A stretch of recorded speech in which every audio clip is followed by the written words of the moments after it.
ময়মনসিংহের ফুলবাড়িয়া উপজেলার সন্তোষপুর প্রকৃতি, বন, বন্যপ্রাণী আর রাবার উৎপাদনের এক অপূর্ব সমন্বয়।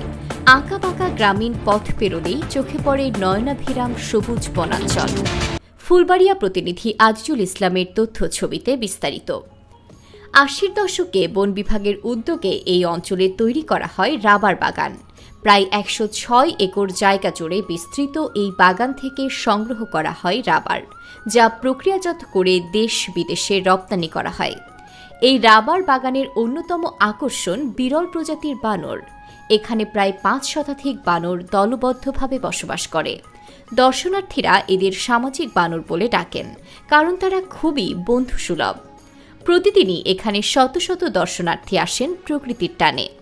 বন ভ্রমণ, বানরদের অ্যান্টিক্স, দুষ্টুমি, পাখির কিচিরমিচির সব মিলিয়ে এক অনন্য অভিজ্ঞতা। বানরদের জন্য নির্ধারিত খাবারের পরিমাণ অপ্রতুল, তাই তারা পর্যটকদের ওপর নির্ভরশীল হয়ে পড়েছে। সন্তোষপুর রাবার বাগান প্রকৃতি, বন্যপ্রাণী ও মানুষের সহাবস্থানের এক চমৎকার উদাহরণ। সঠিক পরিকল্পনা ও সংরক্ষণ উদ্যোগ নিলে এটি হতে পারে দেশের অন্যতম পর্যটন কেন্দ্র। প্রকৃতিকে ভালোবাসুন, বন্যপ্রাণী সংরক্ষণ করুন।